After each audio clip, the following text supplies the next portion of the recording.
Assalamu alaikum warahmatullahi wabarakatuh. Grupa sha dariya a sha mamaki muna lafiya. Kowa da kowa na lafiya ito madalla.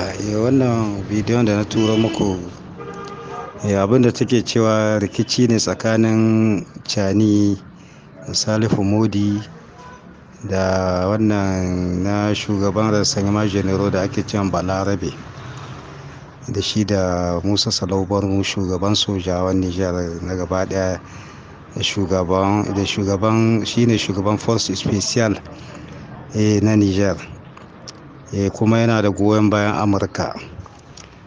To shi dai sun salabar mu ne ya yi tsayin jaki, ya ce ba zai yadda ba a kawo wannan sojawan haya na Rasha da ake ce ma Wagner. To su kuma mutanen Cani da shi da Salifu Modi da Tumba su kuma sun yi tsaye sai an kawo.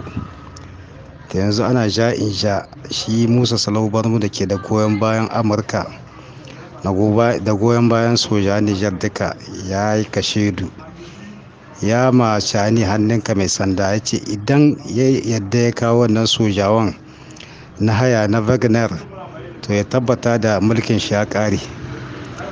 Yanzu dai ana nan ana takaddama tsakanin mutanen guda biyu. Shi Musa Salau Barmu dai ya yi tsaye ya ce ba za a kawo wannan Wagner ba, kuma in sun isa su kawo su gani.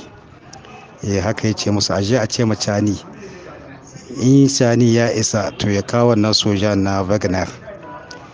An san dai shi dai Musa Salau Barmu Amurka ya karatun sojin shi kuma Amurka ke goyon bayan shi.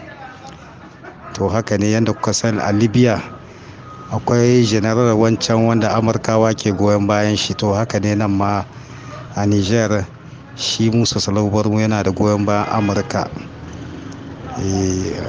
Yanzu dai aka ce nan sati guda ana jira a gani in sun kawo ko ba za su kawo ba a san abin da zai kasance ba tsakaninsu. An zira ido dai a gani rikicin da ke tsakaninsu.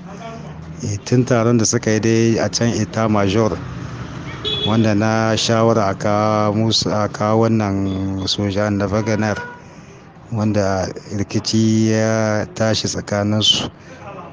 Na bangare guda sun ce ba su yarda ba, wancan bangare kuma su kuma sun yarda da a kawo. To majoritan sojan dai su sun kiya, masu goyon bayan Musa Salau Barmu su sun kiya.